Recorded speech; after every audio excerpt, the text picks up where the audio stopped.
Hey everyone, this is the Infinite Content Podcast, and for this episode we're going to cover a couple different pop culture stories, as that's what we do on this show. And the first story I want to cover is I want to talk about Disney Plus and all the news that came out about this new streaming service. And I'm very excited for Disney Plus. I think it looks spectacular. I think there's so much content that's going to be available right off the bat. One of the earliest things that was mentioned, they had an investors meeting where it was filled with announcements about Disney Plus. And one of the first things that's mentioned is there's going to be a Monsters, Inc. television show with Billy Crystal and John Goodman coming back as the voices, called Monsters at Work. It's a new animated show. I'm somewhat interested in that. I love the Monsters, Inc. movies, both of them. I think they're both very good movies. So that's an interesting thing that was announced. But then they had this big investors meeting, which I'm just looking at Disney's Twitter because they basically announced everything through there. So I'm going to go through some of the announcements I think are worth talking about. One of the first things they announced is that Disney Plus will allow downloading offline all of the content, which that's an issue with Netflix, where not all of the content you can download offline, but Disney Plus is going to allow that, which I think is great. Captain Marvel will be on Disney Plus day one, which is awesome as well. I loved Captain Marvel, so I'm excited about that. Over the next 2 years, Disney Plus will be launched in each major region of the world. So that's another great announcement. There's going to be a behind-the-scenes documentary about Frozen 2, which I think is interesting that they're going to do these documentaries. Every Pixar movie is going to be available on the first year of launch, as well as all the Pixar theatrical shorts. So that's fantastic. There's still some Pixar movies I haven't watched, so I would definitely like to get on that and watch them.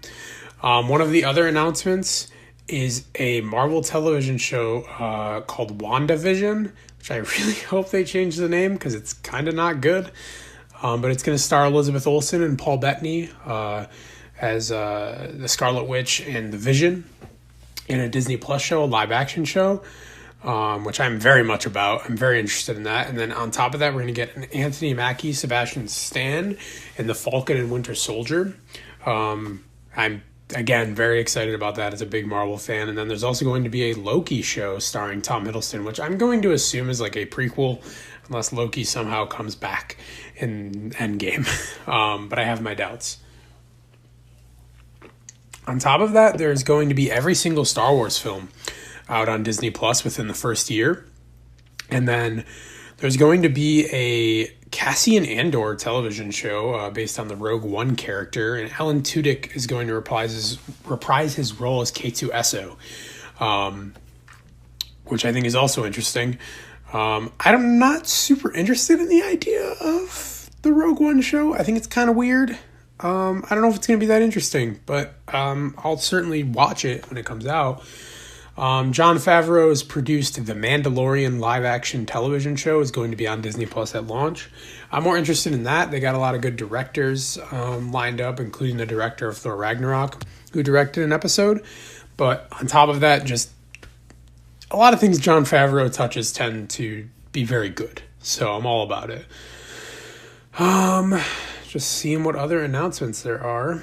There's going to be a live-action Lady and the Tramp movie, which I think is interesting.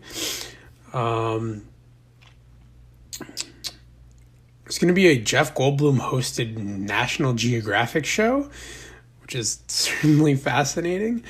There's going to be shows like Malcolm in the Middle on here. There's going to be over 7,500 television episodes and 500 films in the first year on the show, or on the service.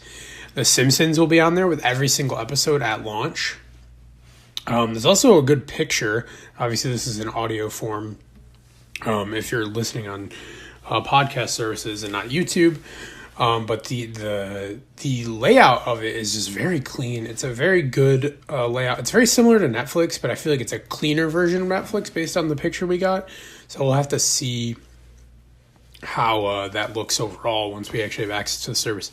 I am in on Disney Plus day one. I'm not even going to deny that. I'm so excited for it. I think there's just going to be so much great content on there.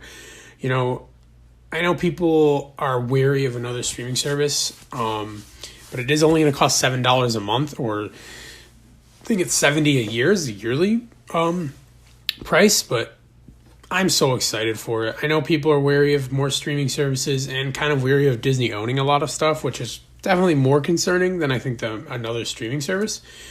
But I'm just excited. I think Disney launching the service is going to be a real competitor to other ones. I think it's going to be superior to a lot of streaming services. I just think the sheer amount of content that they're going to be able to offer is just unparalleled compared to other streaming services. It's going to be tough I think this is going to hurt Netflix and companies like that, which is unfortunate, because I want Netflix to still succeed. I do think they have a lot of great original content, but Disney's going to be stripping away their content from Netflix. So it's going to be hard for them to compete. But I'm excited. Let me know what you guys think about it, but I'm all in on Disney Plus. And the other thing is the big thing that came out this week is the Star Wars The Rise of Skywalker teaser trailer.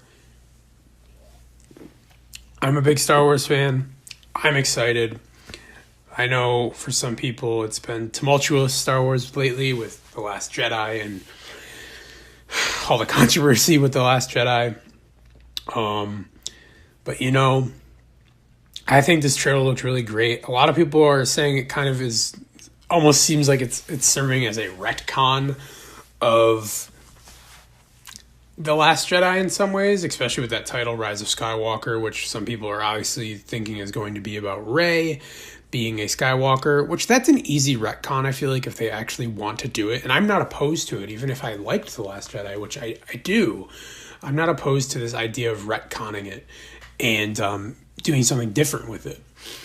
On top of that, a big reveal of Emperor Palpatine supposedly being alive. A lot of people were talking about this. A lot of people in the Star Wars fan base were talking about Palpatine's going to come back in Episode 9. And I was very hesitant to believe that. But it seems pretty clear that that's going to happen. I feel a couple different ways about it. There's part of me that's like, that's really cool. I'm excited to see Ian McDiarmid play the character again. But there's part of me that's also like, I don't know, man. Like, it's like a weird thing. I feel like it's sort of fan servicey. But I'll have to really see just what comes of it. But I loved this teaser trailer overall. I was watching the Episode 9 panel as it was going on, which they showed some cool images. And then the teaser, there's obviously a shot of Rey and Leia hugging. I have no idea what they're going to do with Leia and with Carrie Fisher being dead. I know they're going to be using old footage from previous cut scenes. I just don't know how it's going to work. I think it's going to be a really big challenge. It's going to be tough to see how this movie works, but I believe in J.J. Abrams. I do wish that he had directed all the movies. I think it would have made more sense for him to direct all the movies. I do. And unfortunately, that didn't happen. I just think that synergy of having him direct all the movies would have made more sense, because it is a little weird with a different director taking on the middle chapter. And I know, obviously, with the original trilogy, that's what happened, and it paid off, with Empire Strikes Back being such a good movie. And I still like The Last Jedi, but in some ways it does feel out of place with what Episode 9 is shaping up to be and what Episode 7 was. But I have to say, the visual style, I love the costumes that Poe and Finn have in the trailer, and seeing Lando made me super happy. So I'm excited. I think it's going to be good. I believe in J.J. Abrams, and I've enjoyed Disney acquiring Star Wars. I have to admit, I've been happy. I've been satisfied with what they've been able to do. The Force Awakens gave me such great joy while watching it. And I look back at 2015 when that movie came out, and that time is so, like, just such a fond, like, time. I saw the movie like 5 times in theaters, and that movie just brought me a lot of joy and happiness when it came out, and just the hype surrounding it and how excited everyone was that Star Wars was back. And then The Last Jedi happened, and it just became this big, just huge just mess where people were on completely different sides of the coin. And I'm kind of somewhere in the middle where I like the movie, but I recognize its flaws. I'm not like, oh my God, this is like an amazing Star Wars movie. It's an amazing movie. I'm like, yeah, it's pretty good, but it clearly has some issues. But I'm not like, this is an atrocity and Disney ruined my childhood, because I think that's ridiculous as well. And you're ignoring the merits of the movie. So I try to come at it from a moderate, sensible position of how I feel about The Last Jedi. But I love The Force Awakens. It's one of my favorite Star Wars movies, honestly. I actually consider it tied with Empire for me. That's how much I like The Force Awakens. So I'm excited. I loved the teaser. Doesn't show me very much, but shows some cool visual things. And I can't wait till December. But for now, we have Endgame coming out. And speaking of Endgame, I want to briefly talk about the box office. Pre-sale tickets of Endgame are ready. And just how insane they already are. So basically, box office numbers have been down already 17% this year from last year, which is not surprising at all to me in terms of revenue just as a whole. At the domestic box office, I should mention. And, that just doesn't surprise me. People are going to the movies less and less. And if they are going to the movies, they're going to movies like Endgame. And even I feel that way. I don't need to see some indie movie in theaters unless I really desperately want to see it, because it's fine watching it on streaming services later or on iTunes later. It's not that big of a deal for me to see it in theaters, but seeing Endgame in theaters, it's an event. People want to go, and you want to get on the biggest screen possible and the best audio possible to see these big movies, because that's what they're for. They're better on the big screen. But basically, Endgame has already smashed pre-sale ticket records and could open as high as 300 million domestically in its first weekend, which is crazy to me. I really do think that the movie is going to be the highest grossing movie of all time. I think it is going to beat out Avatar. I think it has that capability. I really do. And I want it to, because I don't think Avatar is that good of a movie. Although I guess Disney owns it now, so they don't care either way. But I'm excited. I think it's going to make a ton of money, and it's deservingly so, because what Disney has done with the MCU is absolutely incredible. It's unprecedented. And then there's this other article that just also mentions about Endgame, that movie theater chains are adding more and more showtimes, more new showtimes that they're just adding, because there's such a demand to see this movie as quickly as possible that they're adding showtime. I know in some cities that they have added showtimes at like 3 a.m. and like these crazy times on that Thursday opening, I guess, / Friday. They're just adding like these insane times to go see the movie. But that's awesome. I'm glad that people are that excited about the movie that they want to go that much on opening night. I'm going at 7 p.m. on Thursday. I'm seeing it in Cinemark XD, and I'm excited. I cannot wait. I've been trying to rewatch all the MCU. I'm a little bit behind. I'm on Winter Soldier right now, but I am hoping to get through them all, or at least most of them, and then at least watch Infinity War the night before Endgame comes out. But I'm trying my best to watch all of them. It's been tough to try to fit it all in, because, it's a lot of movies. But I definitely want to try to. The last story I want to cover real quick is just talking about the Game of Thrones premiere of Season 8. I really like Game of Thrones. I have not really read the books. I read the first book and then never read the rest. But I've enjoyed the show quite a bit. I'm going to talk about spoilers. That's why I put this last. I'm not going to talk about that much about the episode because not a whole lot happened. But spoilers start now, so if you don't want Game of Thrones spoilers, I would stop listening. So basically, the two big things that happened in the episode were that Jon Snow finally got revealed his real origins of being a Targaryen, that he's the heir to the throne.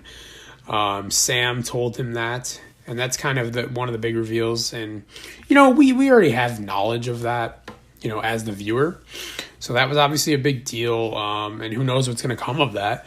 But on top of that, there was also Jamie coming in at the end of the episode with Bran just basically staring him down because, I mean, he's the reason Bran's in a wheelchair since the first episode of Game of Thrones. So it's kind of like coming full circle with the very first episode of Game of Thrones. So I think that's super cool that they're doing that. And, you know, I'm just excited to see what else comes from the rest of the season. Again, this is very much a building episode. I think things are going to really speed up real quick towards like the latter half of the season. I think the first 3 episodes are going to kind of build, and then the last 3 episodes are going to kind of just explode for this season. I think that's what we're going to get, and that's kind of how I want it structured. I'm excited. I'm ready for the show to end, honestly. It's been going on for so long now that, you know, I have trouble remembering things. I haven't really rewatched the show. I watched through all of Game of Thrones. I'm going to say I tried to watch it. It took me 3 tries to actually get into Game of Thrones. And I finally probably watched through all the show by 2015. I was caught up, and then I was watching it as the seasons came out. And then I rewatched it in 2016. But after that, I have not rewatched the show since. So it's sometimes hard to just put things together and remember what actually happened. So I'm kind of ready for the show to end, and then maybe ultimately rewatching the whole thing with knowing all the knowledge of the story at that point. But I thought it was a good opening episode. It was sort of, you know, your typical slow burn for setting the stage. That's kind of how Game of Thrones tends to work.